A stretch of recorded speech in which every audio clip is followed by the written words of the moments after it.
Oh yeah, yeah. The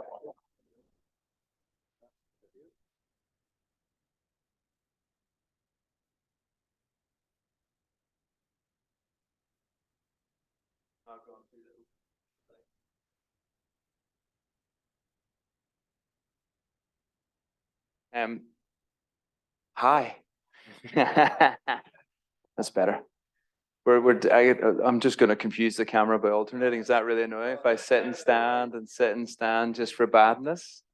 Um, I will try and remember as well that we're going for translation and behave myself with my Irish accent. Um, it's really good to center ourselves in worship. So I talk about topics like this, sex, sexuality, and gender a bit. And sometimes people are like, oh, that's this other thing over here, but it's absolutely centered on the Jesus that we worship. And it's great to do that at the start and to reorientate ourselves. I wrote a piece for Premier News this week about things coming up in the year. But at the end, I said, I don't know how some of my friends do it without a relationship with Jesus. In the chaos and what's going on in our culture, without the God story and a relationship with Jesus, I don't know how to navigate this stuff. I'm not that smart. I can't do it. I'm so glad I've got that story and I'm so glad I've got that relationship with Jesus.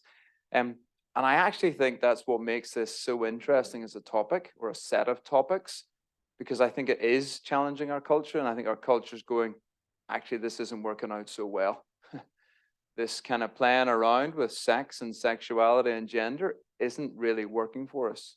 So I know we've got a real diverse mix in terms of cultures, and I'm going to be talking about what's happening in the UK, but we see a lot of that going on elsewhere, in part because the West exports it. We push our views out into other cultures, but also we're just in such a global network society that with social media and videos and YouTube, things just move so fast across all sorts of cultures, and we're seeing that in this. I want to start. Oh, sorry, I'll just annoyingly move. I do quite like getting up, really. Thinking about the kind of story clash. So the first image is, it's not actually, oh, it's not an image, that's good. I'm just checking, just keeping everybody on their toes. Is there the next slide? Sorry. So these guys, well, this isn't Macklemore and Ryan, but they're some musicians, and I think this is his uncle who was gay, and he was writing a song about what it is to be gay, and he comments actually along the way about paraphrasing a book from 3,500 years ago. Has a little bit of a dig at the Bible, and then you might not be familiar with it, and I'm not a singer. I have two brothers who are great worship leaders. I am not. It's all right. I got the look, so it's fine. But but the kind of the chorus is about, I can't change, even if I tried, even if I wanted to, I can't change. And the reason I put it up there is it became like the anthem for the gay marriage movement in the States. They told a really good story and it caught people, and it's a catchy tune. It's on my iTunes because I listen to it to try and understand it, and it comes up. Sometimes they jump in the car. It's catchy, it works, it gets you into the story. Tells a great story. The book on the right is by a guy called Glyn Harrison. He's a Christian, he's a psychiatrist. And basically his book, you should read it, but if you don't want to, I'll tell you what he says is, we've done a really bad job on sex and sexuality. We're famous for saying no, basically. And he says we need to tell a better story. Not only that, we have a better story. We're just not good at telling it. So Macklemore and Ryan, these guys do a better job in their music, and they tell a better story than we do. And Glyn's point is the sexual revolution of the 1960s, largely, not that anybody here will remember this, of course, it transformed our vision of sex and relationships. And it was all about freedom, and then you be authentic to yourselves, you do you. And it won people's hearts and minds, and people freed up lots of things.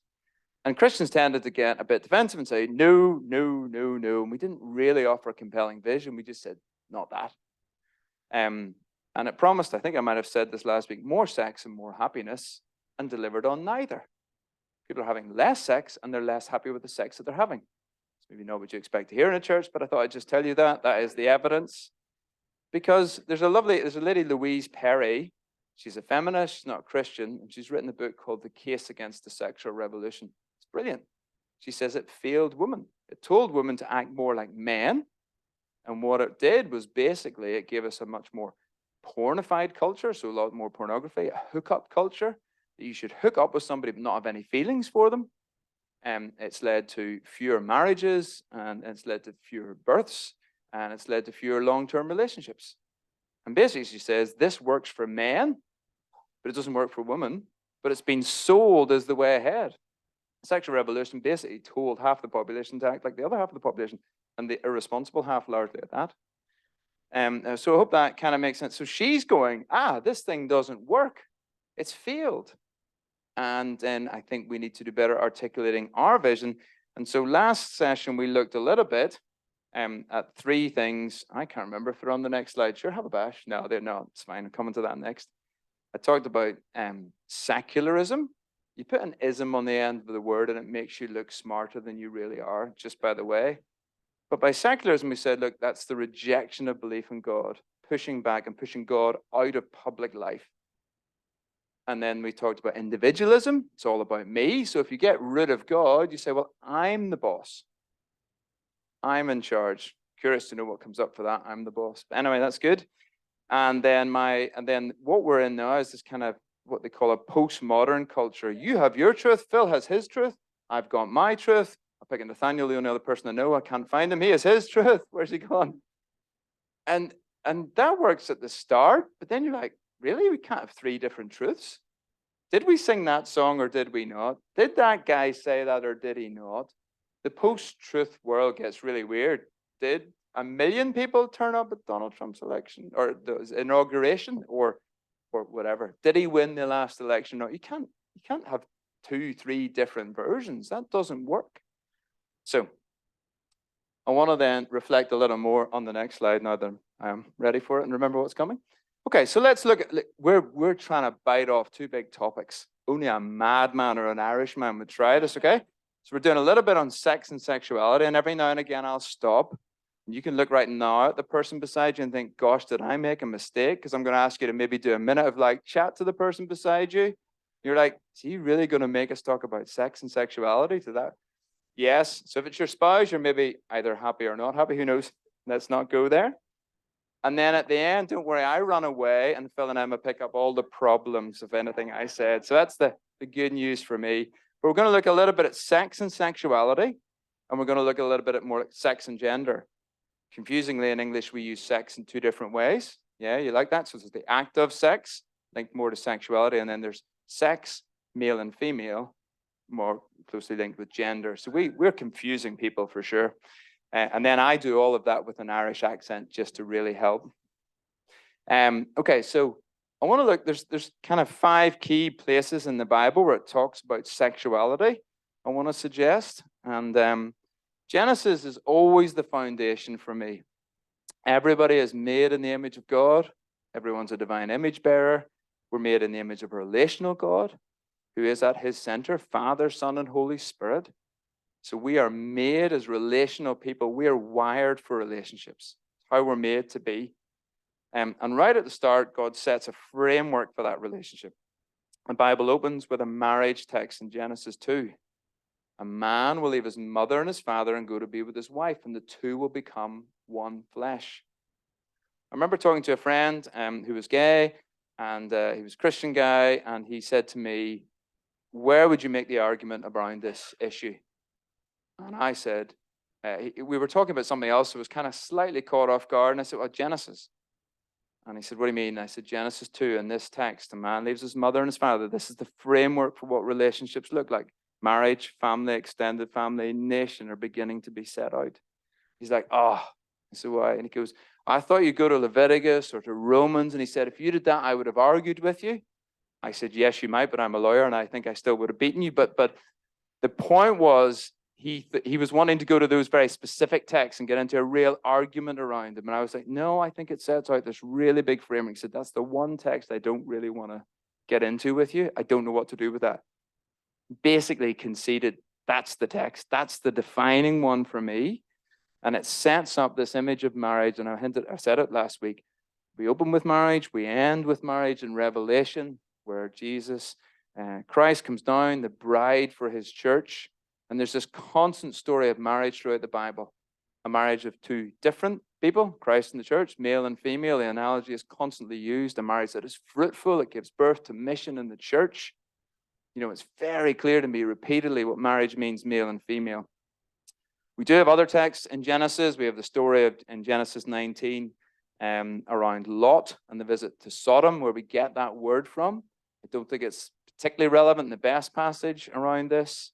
We have some passages in Leviticus. I do think they're clear. Once you've set the frame, they talk about that is wrong for a man to lie with another man. And they use the word abomination. That's a really funny word. It's where we get it from in our culture often. It's there. I don't have a problem with that. But again, I want to set it in the frame. It's not my go-to text. This is just then reinforcing. It says, yep, set the framework. Here's some key texts. Now, there's lots more could be said. And there's people who write whole books about these. But I just think we see the frame and now we start to unpack the text. One of the things that frustrates me most in this conversation, people say, but Jesus didn't say anything. And I'm like, that's nonsense. Let's just call that what it is. It's kind of red letter nonsense, as I like to call it. Sorry if you've got a Bible with red letters. The people who wrote the red letters also wrote the black letters. There's just no way around that. So the idea that the red letters are better than the black letters, hey, if that's your thing, okay. But I think you're wrong. Sorry, I'll behave myself, Phil, I promise. So Jesus does talk about it. In Mark 10, he says so clearly, hey, he's asked a question about divorce, and he says, from the beginning, God made them male and female. And then he says, for this reason, a man leaves his father and his mother to go to be with his wife. The two become one flesh. They're no longer two, but one. So Jesus there is not only dealing very directly with marriage, he's tying it back into Genesis, and he's absolutely nailing it. He also talks about porneia in a couple of places. You might, porneia, Greek. But yes, but you can hear immediately the link to our word pornography. So it's immorality of some sort. And that would have been almost certain in everybody's mind to go, anything outside of marriage, including homosexuality. The hearers would have known that. So I don't think that argument holds any sway. Jesus does deal with it. Even if he didn't, that wouldn't be a problem to me. The frame is set. But if I kind of put these in a little structure, this is the build for me. Really important to get the Genesis frame. Right at the heart of this, as we sang at the start, is Jesus. And Jesus does deal with this. He does set the framework. Now note, this is Jesus, a single man. He's not saying marriage is the be-all and end-all. Another temptation we sometimes go to as Christians, like, if we were all married. Jesus wasn't married. So we're holding those two things in tension, but he is saying, this is what marriage looks like. One man, one woman for life. Paul has a number of texts that he engages with. He talks about it in 1 Corinthians 6. He talks about it in Timothy, the book of Timothy, and he talks about it probably most substantively in Romans. Lots of people talk about the arguments there. There's some quite unusual language that he uses. People say, was he definitely talking about what we understand as same-sex relationships? I think, yes, he was. Some people say, it's maybe to do with children. There's no mention of children. It's maybe something to do with temple worship. No mention of that. It's maybe something to do with unnatural homosexuality or some sort of forced things. No mention of any of those things. You have to try and read all those things in. So I want to suggest, as a lawyer, let me deal with Revelation. Then we come, Revelation 19 and 21, as I hinted at, said about, let us be glad and rejoice, for the marriage of the Lamb has come. The bride has made herself ready. And it talks again in 21 about the church being the bride of Christ. Two different things coming together. Marriage is this constant metaphor throughout the text. And I want to suggest, as a lawyer, I want to make my argument. It's really very clear. You have to go way out of your way to try and reread these texts in a different way. There's no point. Most of the people who are arguing the contrary concede this. It's not like there's even a hint in the direction that says, but I think we're opening a little doorway here. We're not. We're consistently affirming marriage all the way through the text. Marriage between one man and one woman. So, because I've talked for enough now for a moment, here's a first little pause moment. I'm going to give you a minute so it's not super awkward. which of the texts that I've talked about, which of the bits of the Bible do you think, oh, that was the most helpful? And which one do you think was the most challenging? Either the person right next to you, or maybe three people. So just turn around now. You just go, if you don't know them, say, hi, this is the most awkward moment. Which bit did I find was the most encouraging text? Which bit was the most challenging? 1 minute of awkwardness. Let's go.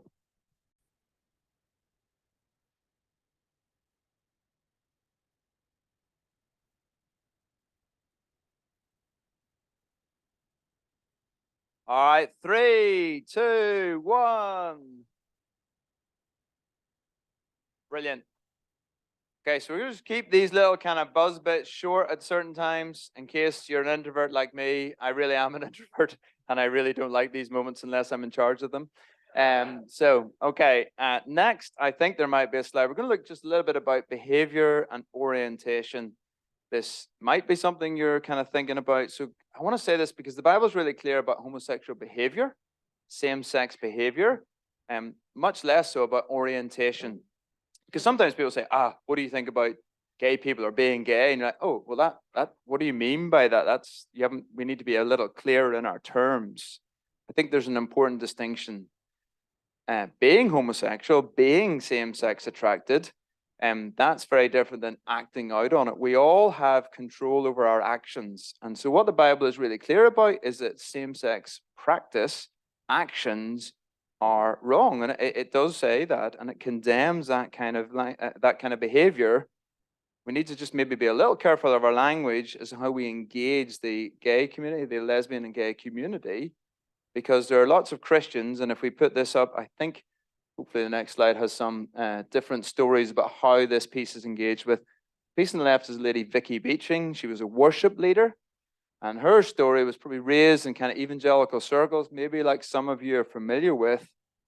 She would say she's gay now, and that's okay, and God's okay with that. I disagree with her, and I've written a critique of her book.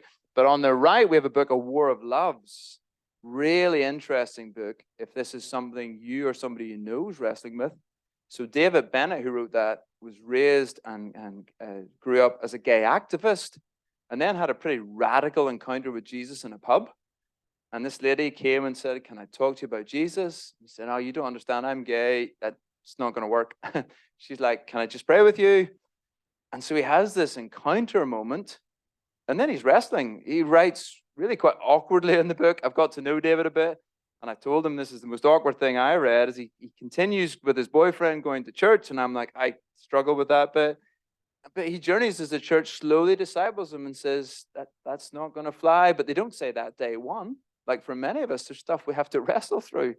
And over time, David, he actually goes to a really liberal church that says it's fine. And he goes to a different type of church that says it's not. And eventually there's this kind of moment where he realizes he needs to lay it down. What I love about his book is he's writing about his same-sex attraction, but he's challenging us all. What are our idols?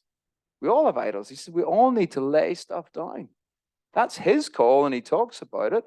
He does it really well, but we're all wrestling with sin and stuff in our lives. So I really like the way David writes about that and engages with it. And if you've met him, I mean, the behavior orientation point is important because David is about the campus person I know. And I would say that to him. That's not, I don't mean that as a slight on him, because absolutely say it if he was here and he would acknowledge that. Yeah, who knows what the translator is saying about that? Are you saying? So let's see what it might have said. But I think it's important that we want to talk about so what the Bible's clear on is practices are wrong, actions that are wrong, as well as things in our heart. But in this one, what we can read in the Bible with clarity is that same-sex practice is wrong.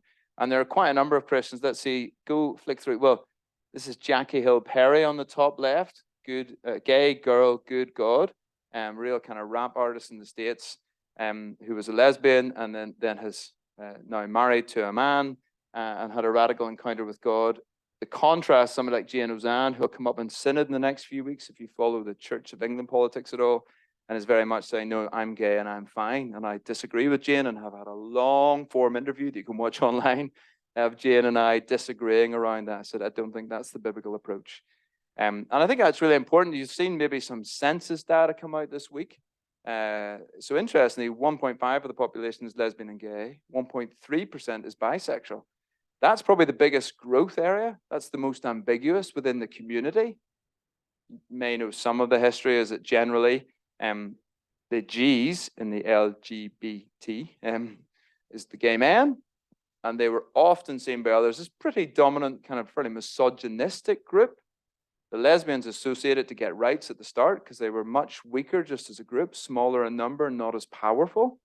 But they always resented the men, and they talk quite openly about this now. And they both didn't like the bisexual community because the first two said, we can't change. This is the way we are. And the bisexual community says, well, we changed quite a bit in our attraction. And that's fundamentally at odds. But interestingly, that's the growing part of the community. And the community, you'll begin to see fracturing in the public debate. And you'll notice the T gets added by some groups and not by other. We're coming to that in a minute. Transgender. And a lot of the LGB say, no, we're not with the T. That's a different category. And a lot, the other half say, no, we are. And it gets very messy. And actually, those numbers, you might be surprised at them because you probably heard a narrative that was being put out, a story being told that it was 7%, 8%, 10%. It's like it's 1.5% who are gay, 1.3% who are bisexual. Just a reminder that 46.2% ticked the box that they were Christian in the census. Now, I know about 6% are probably practicing and going to church. That's a whole 40% who are warm to the idea, tick the box. And we know from lots of other surveys, about 40% believe in the resurrection of Jesus. You know, this is a really warm and interesting space to be navigating. Anyway, where am I on my rant? Next slide, let's see what happens next. Living Out, a really great organization that works with those who are same-sex attracted. This is who we would work most closely with. So again, it depends where you are on the journey. You might be going, oh, this is an idea, or this is interesting. I'm waiting for the trans bit. Or you might be saying, this is very real. I need to understand more. This is a friend of mine's journey in this, or I know somebody. Living Out is a lot of people who would say they are same-sex attracted, but they are living orthodoxly in response. So mainly they are celibate Christians. One or two are married to people now of the opposite sex. But one of the key guys in one of those videos, Sean, would say, his primary attraction would still be to other men, but his wife and he have made a conscious decision. It's a daily commitment to each other to be married to one another. And they model that incredibly well. Our response kind of to finish, Living Out is the best place to go to signpost stuff. They talk about some of these ideas, and I realize we've done this really fast, but I want to leave a bit more time on trans. When we're talking about sex and sexuality, some of the big things are, how do we make it easier to talk about? So I give you 1 minute buzzing with each other, because like Brits talking about sex, this is the weirdest thing. It's probably true in most cultures apart from the French. So, you know, that's my humor. Let's see how we're going down with them. How do we honor singleness? How do we make sure that marriage, again, I said it before, doesn't become a pedestal, the be all and end all? Okay, how do we honor singleness? What does it mean to say we're family? We're brothers and sisters, that actually the waters of baptism are thicker than blood. Like, that's a real challenge sometimes for us when we love our family and we're loyal to them, actually going, yeah, but Jesus said we are friends with him. We're adopted into God's family. We're all adopted, which means we're all brothers and sisters. It really kind of opens up and challenges our extended family notion. Because we often, particularly in the UK, I'd say, and some of our friends will have a different view, like we have quite a tight definition of family often. It's a pretty narrow little group. We're not so good at the extended family. And so we're being encouraged as a church to do that and do that well. And also, we'll come a bit more to this in a minute, some of the models of masculinity and femininity in church are pretty cultural and not very biblical. We need to be really careful that we don't affirm something from culture. I have a pink shirt in my bag for an interview I'm doing tomorrow. Hey, I know, damn metrosexual man that I am. Now, 100 years ago, I would have been standard to dress a baby boy in pink, and you'd have put a baby girl in blue. The first people to wear high heels were some of the French, I think it's King Louis's court, had these kind of higher heels. Now, a man in high heels is like, what? Whereas a couple of 100 years ago in France, that was the norm. We have a lot of norms that we need to be really careful we don't say, oh, that's a biblical idea. So what does it mean? I'm raising two daughters, a 13 and a 10-year-old. My wife and I are raising them, obviously. Phew. If I was raising them, it'd be even more trouble. But like, what does it mean for me to say, hey, you're a young woman of God in this season? I'm really wrestling with the next few lines that I want to speak over them. What does it mean for them to be female in our culture at this moment? What does it mean for my friends who've got sons and we want to share life with them? And how do we do this well? It's a challenge. So we need to be really careful we don't take some cultural ideas in, and obviously providing pastoral support. Relationship breakdown. So if we're made in the image of a relational God, relationships are absolutely critical to who we are. There's no other way to be. Then what are biggest tension points in our lives often? Fractured relationships. Spouse, with our kids, with a work colleague, somebody who's no longer with us, who's passed away, a loss of relationship. Relationships are absolutely key. So when there's an issue in that area, when it's not working out right, of course that's massive. And it's why our culture, I believe, is in such a state of disarray. Look right now, you look at the problems within the health service, and so many of those things are well, where's the extended family relationship? Where's the cost of relationship breakdown in our culture? A piece of work I was involved in years ago was around the cost of family breakdown. The current figure, it's updated every year, and the current figure, I think, is £55 billion a year. You think about what we put in the financial crisis, and that one-off moment was in the region of 50 billion. You think of the cost every year of the health service, I think it's 120 billion. £55 billion a year we spend as a society dealing with the cost of family breakdown. Now, we can't stop all of that instantly. I'm not saying, I'm just saying that's the impact when family goes wrong. This is the cost, and it's not sustainable as a society. With that, I'll stop my political rant there. I don't have any aspirations politically. Okay, so let's have a 1 minute buzz break on this. What could we do better to help people talk about issues of sex and sexuality? What could we do better? Harder question now, yay. To help create the space for people to talk about issues around sex and sexuality. Only a minute, and then we're swapping to gender, which is much easier. Okay, 1 minute. What could you do to help people talk about these issues? Okay, 10 seconds.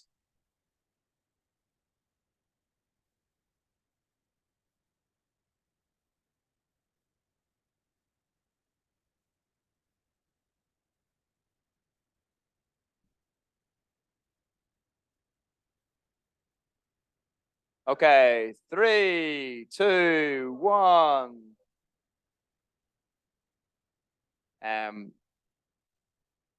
So that's like a lot of ground. I want to acknowledge that. It's also a difficult topic. There's some shame, there's some guilt, there's some cultural differences. There's also, and I don't just mean interculturally, there's generational differences. Northern Ireland is different than England on this. We've got a lot of differences going on. And then we're raised in different ways in our homes, whether this is something that's ever talked about or is absolutely taboo. Okay, so we're picking at some stuff here that I think is really necessary, but is really hard. And we want to acknowledge that. Now the good news is we're going to the easy bit, in my view, which is gender. So that's because I'm weird. If we want to flick up, okay. First thing is there's about a dozen copies of this booklet transformed. Most of what I say is in here in a slower, more readable format. It's also freely available online as a PDF. So these copies are here. Please feel free. My boss Gav will tell me off if I don't remind you that we're a membership organization, and you can help us and support us and sign up to be a member of EA, which is what facilitates people like me doing this strange, but I think incredibly necessary stuff around issues like sex and gender. So the transformed resources there, there's also some videos. One is a friend of mine, Tim, whose dad transitioned. So Tim's like my vintage. His dad was in his mid-60s when he transitioned. Tim's a pastor, and he talks about journeying with his dad in the transition. So literally journeying with him to some of the appointments while saying, I disagree with you, Dad, but you're my dad. What do I do with that? And another's a lady, Jeanette, who talks about her story growing up as a lesbian, encountering Jesus, and realizing now she would probably be pushed down the trans road, and then working with young girls in particular around some of the challenges of that space.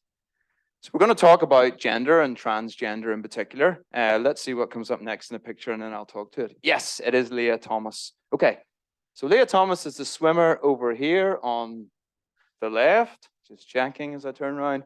And these other three swimmers are all Olympic level athletes in the States.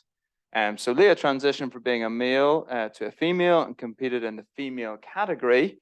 And that kind of splits the room. I was talking to somebody earlier and just saying, my kids swim, my daughters, they're 13 and 10.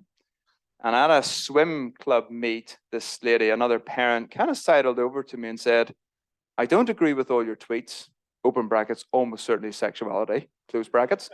But I'm so glad you tweet and comment on this stuff, pointing at the pool. And she said, I don't think it's fair that our daughters might have to swim against guys, and I definitely don't want them in a changing room with guys, because this was the case going on at the time, and we were in a competitive swim environment. So I want you to think about yourself. What would it, I want you to think about being in Team Leah. What would it look like to say, okay, I'm with Leah? Because some of us will naturally incline to one or other. What would you, if you were saying, I'm the lawyer, I'm the advocate for Leah, what would you say like about if you were trying to make the case for Leah? Does this make sense? Right? I'm going to ask you to turn to your neighbor in a minute, and the other person's going to make the case for the three girls. Your team Save Women's Sports. Okay? So you're going to find it harder. So very quickly, you might want to go, your team Leah, or your team Save. But like, so Leah has trained hard. You know, think about that. Leah is being authentic to herself. Like, what would you say if you were trying to make the case for Leah? Does this make sense? Okay. And then on the other side, the other person's going to respond for like about 30 seconds each. You're going to say, no, I'm team Save Women's Sports. Sharon Davies, if you've been following this, or even Martina Navratilova are more in that camp. This undermines women's sports. This is against the truth. But it's personal truth for Team Leah. Okay? Try and put yourself in their shoes. 30 seconds. The first person say their Team Leah, and off they go.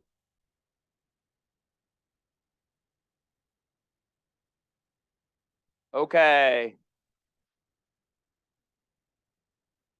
Yeah, you can open a window. So, all this talk about sex is making Phil hot, is all we're going to say. Okay. Order in my courtroom. Behave yourselves. Order. Right. Enough discussion of Phil's hot flushes. Come back. Okay. I think even part of that joke got translated well. So just for total clarity, Leah Thomas was born male. And okay, so Leah is about, I think she was born, and then she's about 6'2". And you can ask me about pronouns later, okay? So born male, transitioned at about the age of 16 or 17, was 495th or something in their category, and then began to win all their races. Whereas these three are female athletes. Now, there's a little bit of perspective. I don't want to be totally off on the photo, but you can see a substantial difference in the sports arena. Hopefully, if we go to the next slide, you can ask questions at the end. So just because of time, we're not maybe doing as much back and forward right now, but these might have been some of the things. So Leah would say, we'll use that for now, is being authentic to herself, to her feelings. It's a much more subjective approach. It's all about gender. It's all about truth. You know, it's the use of this word in both, but it's a personal truth. And it is a justice issue. Nearly everybody will say it on this, but they'll say justice here is about inclusion. And you can see almost immediately how we're kind of mirroring that. People from Northern Ireland can't say mirror, just in case you wanted to know. So that's a reflective object. Hopefully that'll come up for everybody's sake, okay? One of my colleagues just endlessly mocks me for that. I think I've got a case, but there we go. That's a whole other issue. Okay, so authenticity on this side, they're saying, hold on, what about reality? Forget your own authenticity. You're saying you do you individualism. What about the evidence? What about science?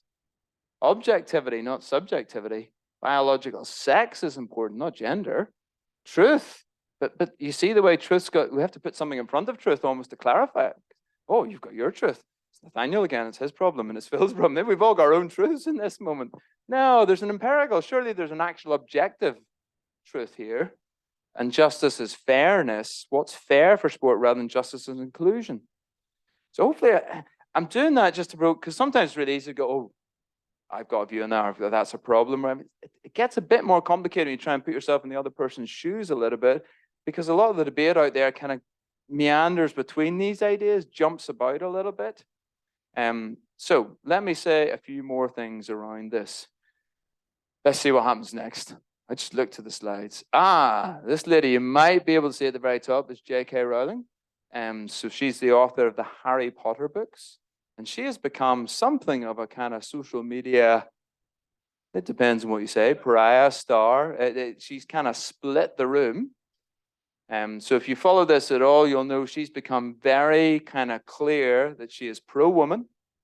She's somebody who's experienced domestic violence, but she's saying you can't just transition. We can't have that going on. We need spaces for women that are safe for women who've experienced violence, particularly from men. And she's become very outspoken on this. Interestingly, Emma Watson, who's been in her films, and some of the others have become equally outspoken on the other side. Strange thing about this cultural moment is they both, in a sense, probably raised their profile, and they both got their supporters coming to them. But it's getting complicated. The good news is I'm with J.K. Rowling on this one right now. I'm happy. Let's see what happens next. Yeah, so this is becoming really kind of controversial space. And the terminology and the ideas are moving around. My kids ask me why I keep reading books with unicorns in them. It's like, because the gender unicorn is the new kind of symbol around this. And one of the things I'm showing here is it used to talk about up here, this was like version 1 from 10 years ago, it talked about biological sex. Now it talks about something sex assigned at birth. So it actually used to say biological sex was objectively measurable. You can't quite see it there. That was conceded 10 years ago. Now they're like, oh no, we can't say that. It's assigned at birth. I don't even know what that means, nor do most doctors that I talk to. But some of the shifting language in this space, and it's really difficult to talk about the transgender topic because language moves and people have different ideas about what it means. And it can be complicated. So let's click on. I met lots of trans people when I was preparing this resource and some of the groups in the space. And this is one of the things they said. If you've met one transgender person, you've met one transgender person, no two experiences are the same. So some of you might know people who are trans, you might have watched TV shows or documentaries or read something about it, and you'll see very different experiences. Some people want to present in entirely the other sex. Some people are much more kind of non-binary, fluid, moving around. Some are much more nervous about it. I would want to, well, let's go to the next slide just to try and unpack what we mean by it. So there's 3 things I think that are often included in it. There are a small number of people who have gender dysphoria, medical condition. About 15,000 people are estimated to have it in the UK. You'll notice that I just used a census number that said 0.5% of the population. That's 625,000, I think. It's a big difference in that. So 15,000 have what a medic would recognize as gender dysphoria, which is a level of disconnect and discomfort that meets a medical threshold between their body and their lived experience. Having talked to Christian psychiatrists and others in this space, I've no doubt that exists. That's real. That's their experience. It's like anorexia or something, if you want to use an analogy. None of these are perfect, but you get the sense. Then you have a kind of gender incongruence to a degree. That phrase isn't even agreed. That's the problem in this space. What we mean there is possibly, it could be somebody who is more like a tomboy growing up. That was a very bad slip of the tongue. It could be somebody who wants to be in the other sex but doesn't experience any distress around it. It doesn't bother them. They're not experiencing like the medical threshold of that real upset and distress. So it could be a phase, or it could be something they just live with. And the final one then is like the kind of much wider movement. People like, I'm an ally. I don't agree with biological sex. So a lot of people who take the survey at the high level, that's 620,000. Only, I think it's 40,000 said they were a trans man and 40,000 a trans woman. That's a heck of a lot of people who are not defining it anyway. Is that because they don't want to, or is that because they're rejecting the categories? You meet a lot of young people who now say, I don't like your binary ideas.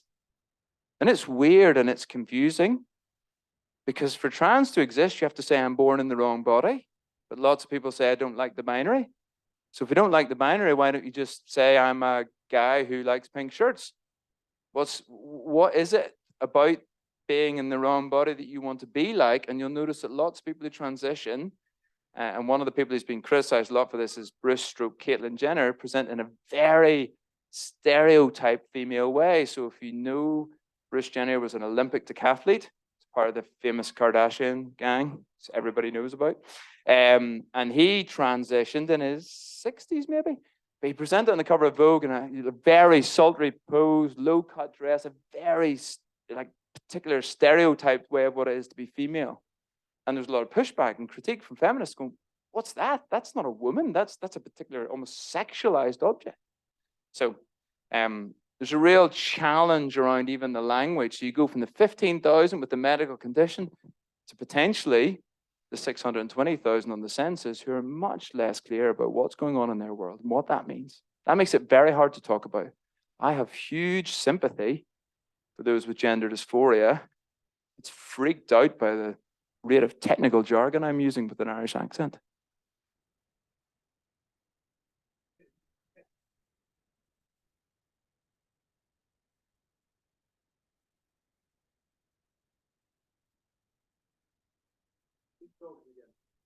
I will keep talking. Why don't you turn to your friends while we look at this and say, is it coming back? Why don't we turn to each other for 30 seconds each and say, where are you bumping into this issue? Is it in media? Is it in social media? Is it in your world in some shape or form? Or not, maybe it's not at all. Where have you come across the phrase transgender? Let's keep it nice and simple. Talk to your friends, 30 seconds each. Let's go while we try and sort translation. Last 10 seconds on that.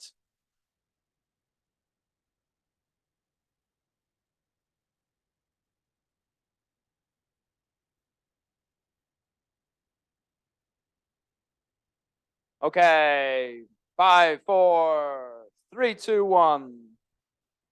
Okay, because it's going to look very different for some of us depending on where we're bumping into this. You know, whether it's much more social media and online, or whether it's in our workplace or somebody who is trans. We're kind of. How do we get here? We can do this. This is some of the. If we skip the next slide. Sometimes people say this came about really fast. I'm not going to deal with this slide in detail, but what I want to say is the streams that I talked about earlier, we see them coming together. And it's like this issue just came really late in the day. I don't know if you ever walked up in the mountains and you get these little streams coming down. And then you get down in the valley and there is this big river when it's in flood and it is just raging through the valley and you can see it carving away at the sides of the banks. That's how it feels with trans right now, I think. But if you go back up in the streams, you can start to see how it began to feed in. Where people said, no, I get to write my own script. Nobody tells me what to do. You do you. I've got my own truth. And we're deconstructing everything. That's the other key thing. We're getting rid of it. Started with the family. Let's deconstruct marriage and family because those are heteronormative ideas. Those are norms for heterosexual people. We don't like those. Well, what do we do next? We get rid of the binary male and female because binary, we don't like that. And the queer movement is very clear in what it's doing. It's trying to get rid of those things. So in the academic world, and this is like all of our universities, it's quite a strong current to just kind of keep pulling those things down, keep tearing the walls down. And so we feel like we're in this raging torrent that kind of stream right down in the valley, but actually there's some things that fed into it. And as we understand that, I think for some people that's helpful just to see, that's how we got here. And the fact that it came here so quickly means it can shift quickly back again. You watch what's happening right now in our culture. It's shifting back, in my view and the view of some others. Much less so in America and Canada yet. UK is like on the front end of the shift. J.K. Rowling has given incredible cover to people. There are a number of academics. There's the Times newspaper, for example, if you follow that, that's very strongly pushing against this narrative, asking a lot of questions. There's suddenly been a bit of a moment of like, whoa. So Scotland's the outlier. Scotland has voted to go ahead with all this change. And everyone else is going, you're mad. You're going to get sued down the line by kids and others because this is crazy stuff. Now, I've jumped ahead a bit. So let's go to the next slide because that's everybody's least favorite slide. What does the Bible say about this? Do you know the reason I've just wrecked your camera stuff? If you did. Anyway, sorry, that's me. I'm all over the place. But anyway, let's not worry. It's wide angle. How wide? How wide? How high? Sorry. Okay. So when we came to sexuality, it was like, let's go through some texts that speak really clearly about this. There's some verses that talk about this. When it comes to trans, you're like, hey, what does the Bible say? Not much. Oh, that's more complicated or more interesting. So I was like, yeah, there's not a lot. You've got a couple of passages in Deuteronomy and in 1 Corinthians that talk about cross-dressing. You've got Matthew 19 on the eunuchs. Some of you might be thinking, I think there's something about 3 different types of eunuchs. That'll be interesting. And you've got the encounter with the Ethiopian eunuch. Those are claimed and used by some within the trans community, but they don't really have a lot to say. I think our strongest is the kind of biblical arc, the creation, fall, redemption, restoration. And understanding creation does speak of male and female. The fall talks about the reality of living in a fallen world, that gender dysphoria is a result of living in a fallen world. It's not a moral choice in and of itself, that gender dysphoria, but how we respond to it is. There's a key kind of distinctive there. But also that we live in a world of redemption where our bodies matter. Jesus came, incarnated in a body, lived in a body, died bodily, resurrected bodily, ascended bodily up into heaven. Bodies matter is the constant theme of the text, that our bodies are important. They're not just a plaything that we can kind of just do what we like with, and that we are moving towards the new heavens and the new earth, where again, we will be restored in terms of our bodies. Jesus was the first fruits of the resurrection, resurrected bodily. And that's really important. So the body is a kind of really strong theme throughout the biblical text. It's emphasized in various places, not just in the creation stories, but something like 1 Corinthians 6, our bodies are temples of the Holy Spirit. There is no such thing as Peter Lynas outside of this body. It's not like there's me and then I have this body, this little shell that I kind of get to play around in for a while. I am an embodied soul and an ensouled body. It's kind of, this is me. There's no version of me outside of this body. And the biblical text is really clear on that, really clear on sex. There's male and there's female. And then that male and female in Genesis 1 become the Ish and the Isha, the man and the woman in Genesis 2. And so, there's a really clear link between any sense of an understanding of sex and gender. The Bible doesn't make that distinction. But as much as you want to try and do that, the male and female become the man and the woman in Genesis 1 and Genesis 2. Probably the closest the Bible gets this is this idea of Gnosticism. Paul is really critical of what is Gnosticism. A bit complicated, but in the simplest form, I would say it's this. The idea that there's an inner me separate from this body, that the spiritual me matters, and this world is kind of a bit irrelevant. It doesn't really matter that much. As long as my soul goes to heaven when I die. And we came up with an idea as Christians in the last 100-odd years. This is the half story again, remember, where it was all about souls going to heaven. We play little harps, we'd be in little clouds, and we'd have little wings. And you've seen little pictures in the little museums. I like little at this moment, see. If I was from Northern Ireland, I'd say wee, little wee. But you've seen those kind of images, people on a cloud playing a little harp with a little wing. None of that's in the Bible. There's a funny idea of heaven we had, as if we were going to float around as souls. What do we see with Jesus in his resurrected body? It's a physical body. He says to Thomas, come and take your hand and put it in my scars and put it in my side. So bodies matter, and Gnosticism was a little bit like some fundamentalism here back in the day, tradition I might have been raised in. It's my therapy session, which is pretty much, hey, as long as you invite Jesus into your heart, your soul will go to heaven when you die, and the rest, well, it doesn't really matter.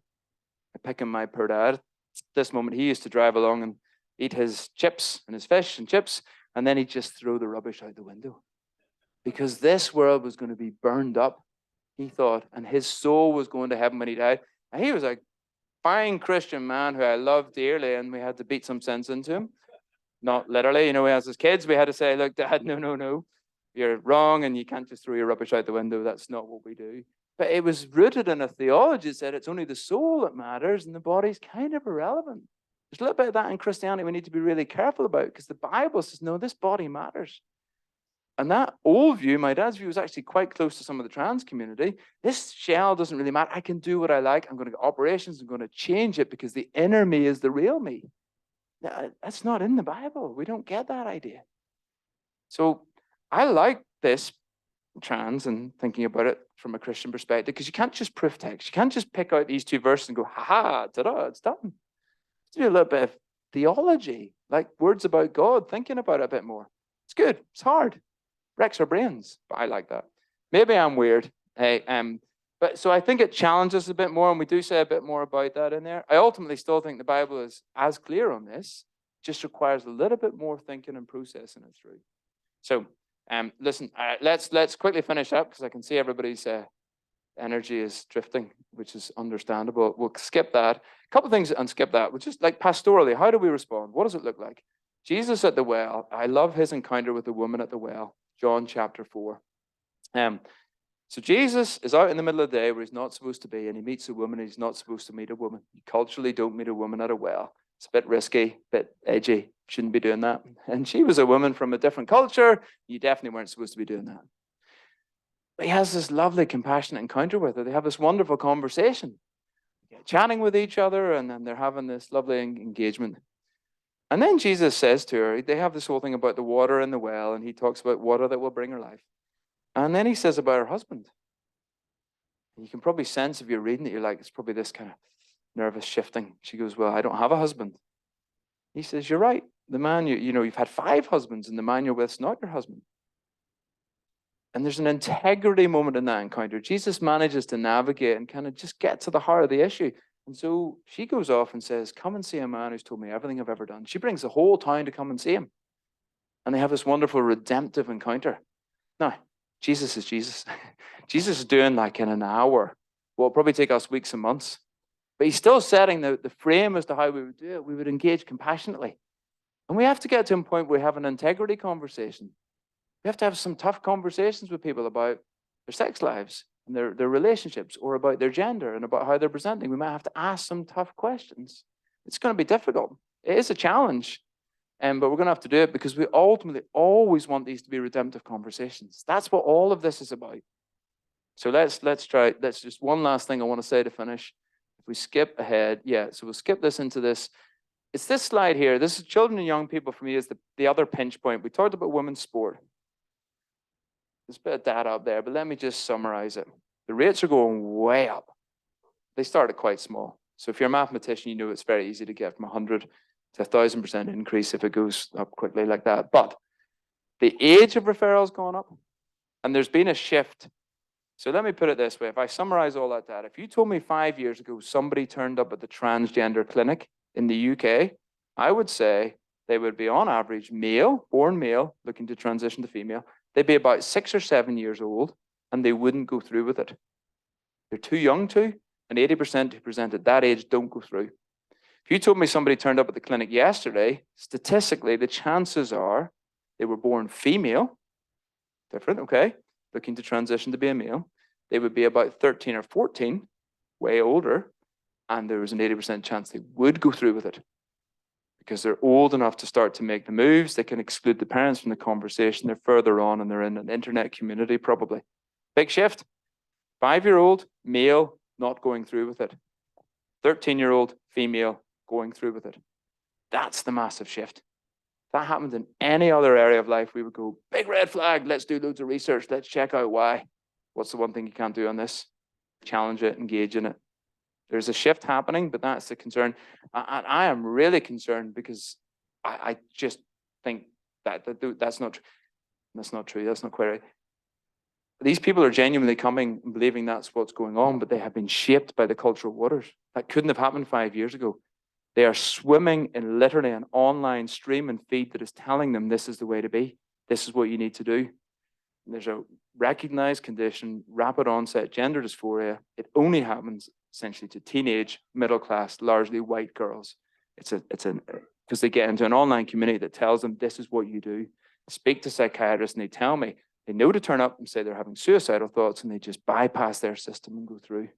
And it's all about affirmation. And it's a really dangerous trajectory that we're on, which is why, and I'll conclude with this. Let's see what the next slide. No, keep going. Those are the stats, not interested. Actually, I don't think there's anything relevant coming. What's our church response? No. Keep going. It's just keep going. Yeah, which is why we finish with this. What do we do in response? It can feel overwhelming. It can definitely feel overwhelming. I get that. How do we respond with compassion on this issue? Say this is a tough issue. This is a wrestle for some people. It is hard. If you're living with somebody who's trans or know somebody in that world, wow, is it tough. You stand out in society. You're marginalized. People don't understand you. People think they have a view because nearly everybody now has a view. They're either for you or against you. You're like, I'm just trying to work it out. So the first thing is we need to have compassion. I do think we need to bring some clarity to the conversation and say, hey, male and female. Like, let's talk about this. How do we protect women's spaces? How do we protect our kids? How do we make sure we're not rushing into this? Some of us as parents that might be engaging in schools. Some of it might just be training our own kids. These are tough conversations. I'm having them too. I get that I spend more time in this. My kids are more familiar with unicorns for various reasons, but I still have to converse with them through it too. I've got a 10 and a 13-year-old girl. I know I'm in Northern Ireland, but once you're on a phone and on the internet, it's global. It doesn't change it. And we have to have the space to air those concerns and raise them, because actually our culture has them too. It's really interesting in this moment.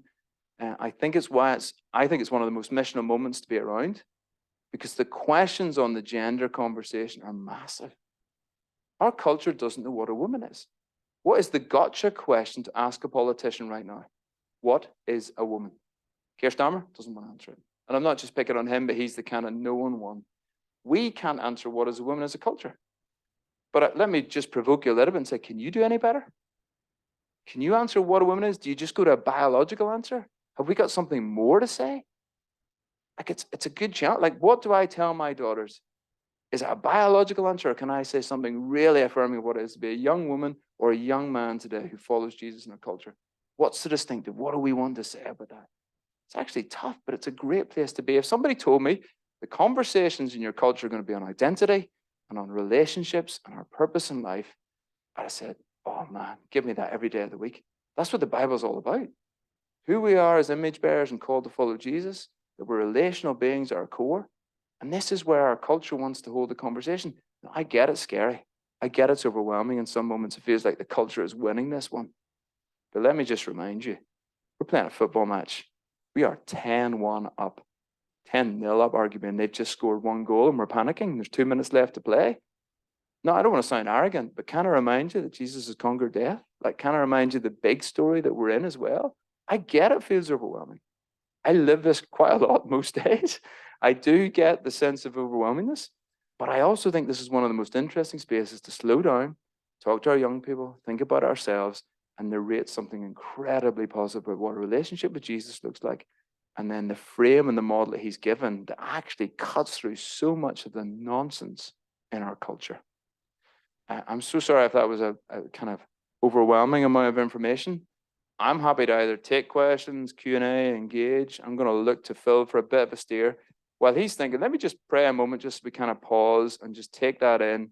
And we say, come, Holy Spirit, and have your way. Come, Holy Spirit, and just move in this place.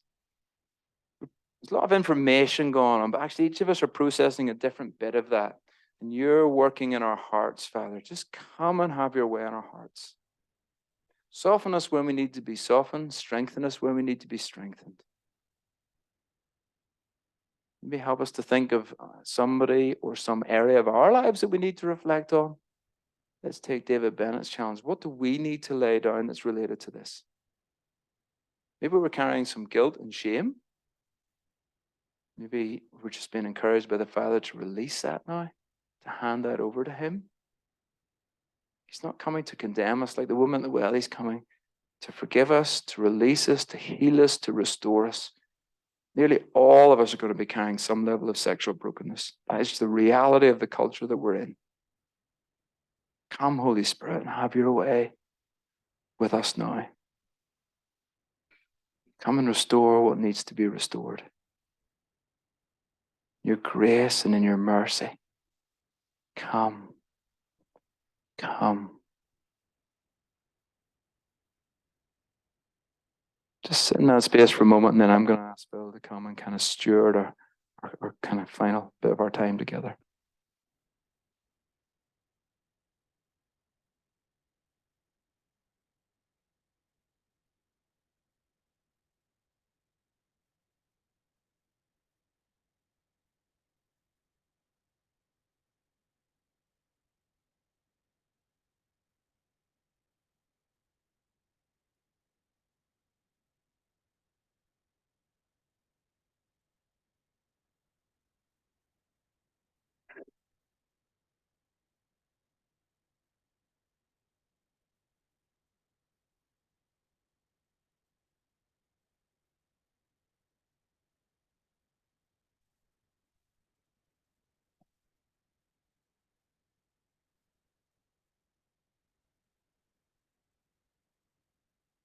Just let the Father's love and his mercy wash over you.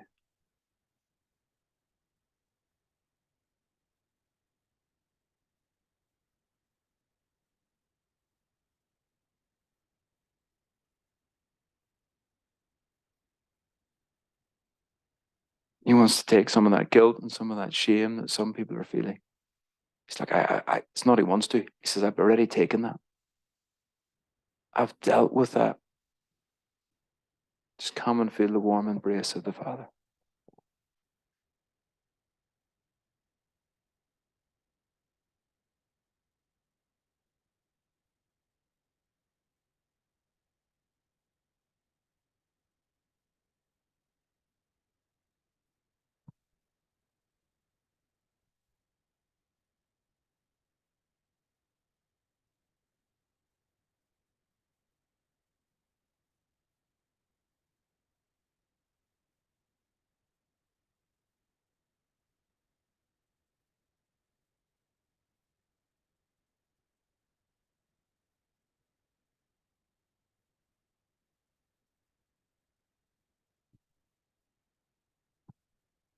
I have a picture there of Jesus' baptism, and it's not a new one for many of you, just like God is just saying to some of you, this is my daughter.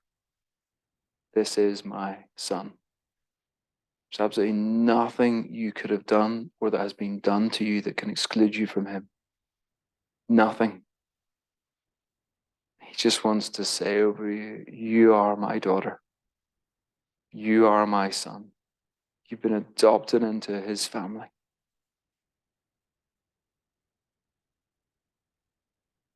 Receive it.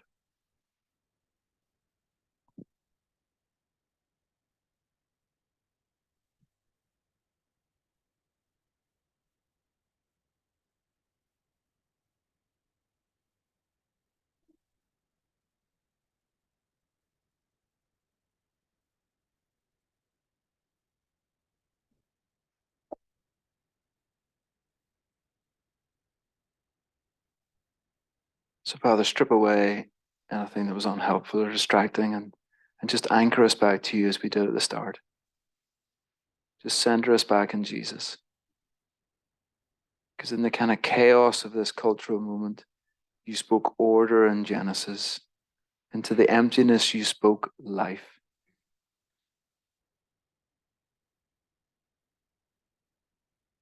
You sent Jesus, you sent your own son. You did it because at the heart, Father, you were love. Out of your love, that love showed itself in sending Jesus into the world for us.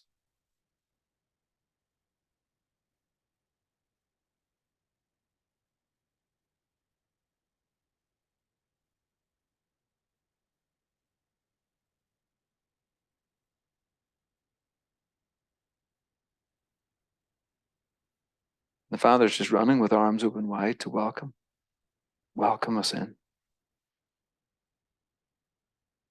And we can't find it incredible and we want to earn it and we want to do something. He's like, no, doesn't.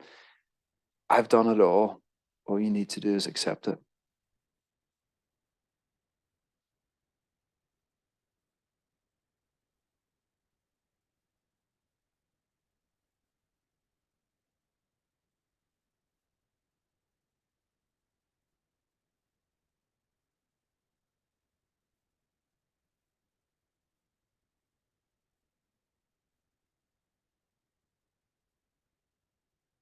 And one or two of you, I think, probably know you need to go and speak to somebody. There's some stuff you need to get help with, and you need to just, there are habits that need to be broken, and it's going to take some work, and that's okay. I want to encourage you, just if that's you, just think about that and hold that and come and chat afterwards. Chat to Phil or chat to somebody else that you know here, and let's get on a process around that. This is hard stuff. Culture's very good at discipling people, but we follow a Father who is better. Father has ultimately been victorious. Borne that stuff. He's carried it off. He's setting us free and releasing us. Sometimes that's instant, sometimes it's a journey. And so for some of that stuff, it's deeper habit stuff, we need to just acknowledge that, and we need to come and journey with others in that process. So come, Lord, just have your way. Come, Holy Spirit, just minister afresh, just wash over us, wash over us. Come and cleanse and restore, Father. Give us confidence sometimes in conversations. Each of us needs something different in this moment. It's not about having all the answers. It's about coming with that compassion in the encounter. It's about just opening up the conversation. Guess what? Our culture has none of the answers either. Let's not be so intimidated. Let's be a little more confident to open up those conversations.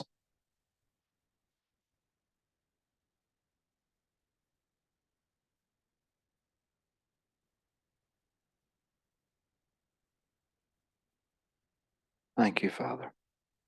Thank you. In Jesus' name. Amen. Amen.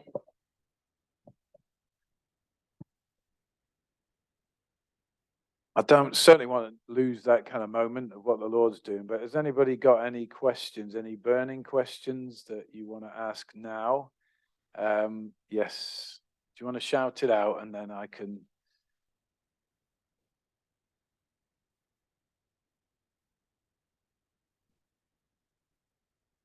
Yep. Tell you what, say the question, then I don't have to repeat it if it's a long question. So with babies born as intersex of both male and female characteristics, like how would you like go with that? Like, because obviously when they grow up, they might feel like they're the other gender because, you know, they're just biologically they might not feel like, yeah, they might not, yeah, it's like an Thanks. It's a great question. So there was a little slide on intersex for time. I jumped past it. Two things I would say. So intersex is people who are born with very ambiguous either genitalia or gonads or even a chromosomal level. I don't know the exact percentage, but something like about 80% of those cases, it's clear which sex they are. It's just that there's a clearly dominant sex. There's a number of anyway conditions. I think we mentioned it in here. So in most cases, it's actually reasonably clear. There are a very small number where they have to give time, and that becomes clear over time, or they do have to intervene. But the other thing about so that is a complex kind of little specialist piece. In terms of trans, though, almost no intersex people would say they're trans, and almost no trans people are intersex. They are like two different categories. There is a bit of confusion. Some in the trans community try and use those numbers, the ambiguity. So I think it's like 1.5% of people are born in the ambiguous category. But actually, that's like the only condition I can think of, sorry, is micropenis, which is so obviously still male, but it's just a slight distortion. So there's lots of conditions like that are put in the broad category, but actually when you get right down to it, there's only a tiny, tiny fraction where there's genuine ambiguity. The medics do their best on a chromosomal level, they can nearly always resolve that. So that's complex for sure, and that's a reality of living in a fallen world. But it is very different than trans. The two communities don't actually overlap, though there's a little bit of use of one in the other. So it is complex, and I've talked to some medics about it. I don't have an easy answer to that. The reality is the medics have to work their best to resolve that.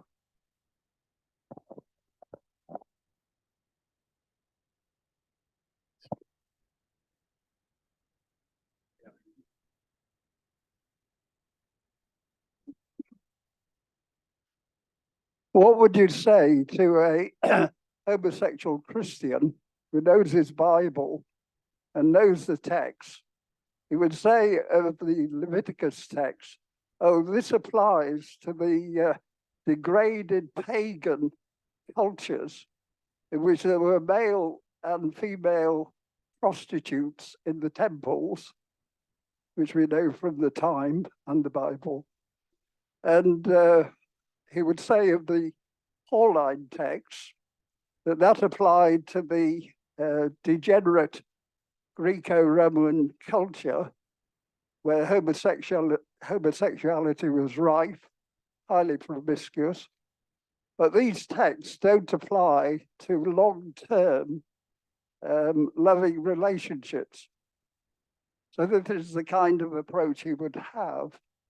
So what would be your reply to him?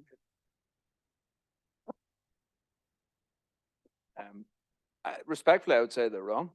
So because Leviticus text I mean, it is written to the Israelite people. It is around the abomination. The main argument there I've encountered is more that their ceremonial laws are no longer relevant today, rather than the cultural one you were. The Romans, I'll maybe deal with the New Testament one, so we don't get too.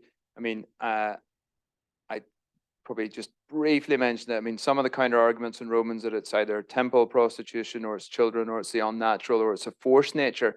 But actually, the text doesn't say any of that. The biblical text. There are a couple of writers, William,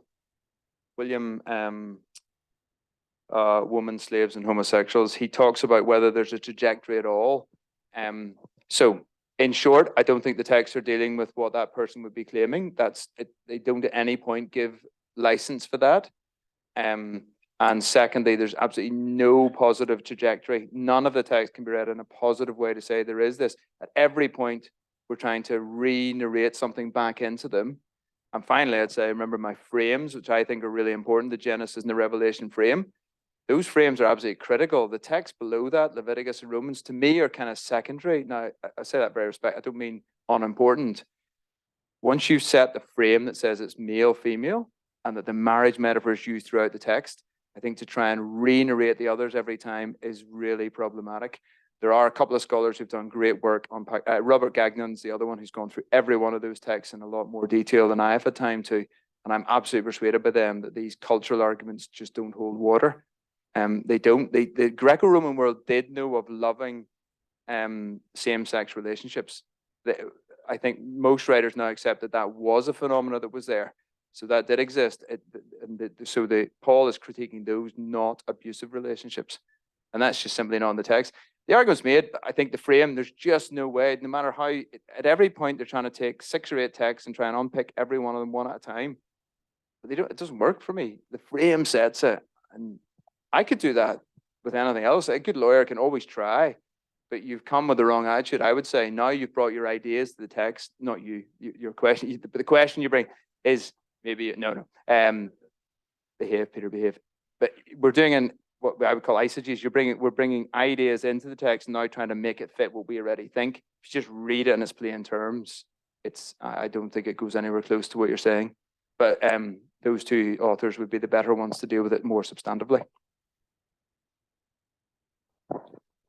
There was another hand, was there, before, after Julian? No, changed your minds.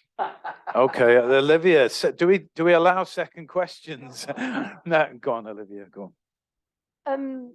So it's kind of like, with Leviticus, how it talks about how like like homosexuality is like an abomination. So like with conversion therapy, and in Poland there's like LGBT free zones and stuff. Like, that's like set on religious belief historically. What about that? Like, really? Yeah, what do you think of that? You're definitely the one who brings the easy questions, Sam. Is that the?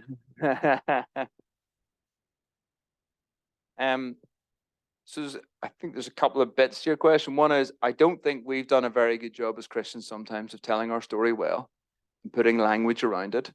So, I mean, I think 5-10 years ago, a lot of people in the church were just going, gay, bad, and not maybe said, well, hold on, what about those who experience same-sex attraction and are trying to live faithfully? So I think people like David Bennett and Living Out have really helped us think a bit better about this and articulate it better. And there are people culturally, it may or may not apply in Poland, but certainly in places who sort of take their view of the Bible. Often people who don't actually follow Jesus particularly well or practice, they just take a fairly old religious view and say, well, let's just shove that into the law and push it through. That's not always helpful. It's often very unhelpful when it's done like that. And one of the things we do, I mean, I did oppose the change in the marriage laws here in the UK because I think marriage is between a man and a woman. But I have to recognize that if you're not a Christian, some of the things we're asking for isn't a standard that people can live to. I don't, for example, agree with blasphemy laws here. That's for us as Christians to honor God's name. We can't impose that on a culture. The redefinition of marriage had more cultural implications, so that's why I resisted that. I didn't think that was the appropriate way to go. So I don't know if that, like, we need to do better as a church. There are certain issues we haven't done well on. We haven't framed it well. The Leviticus text, the word abomination, I mean, I'm cautious in using it. That is what it says in the King James and a number of translations. That isn't always a helpful word now.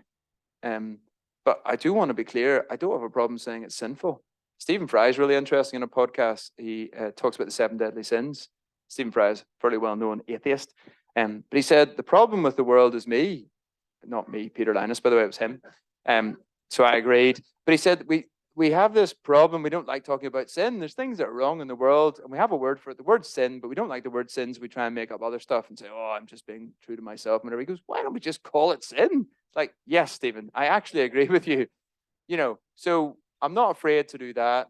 Sometimes when we use like language of sodomy, that's not what the Genesis 19 text, I think, is primarily about.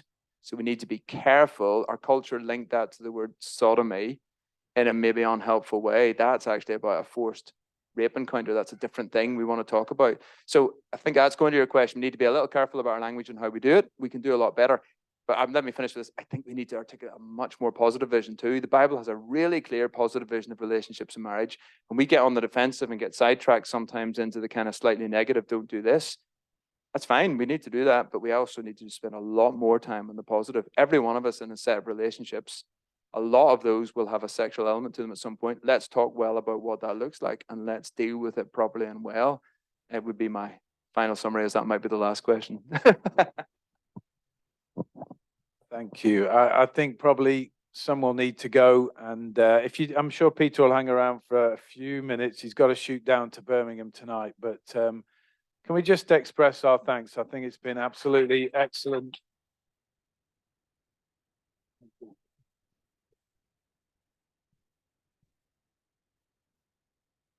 So bless you. Thanks for coming. You know, it's just a beginning for some, isn't it? To open up the conversation, open up the chat about things.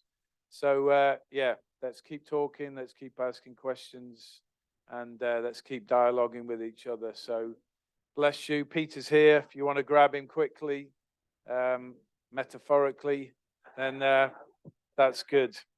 Bless you guys.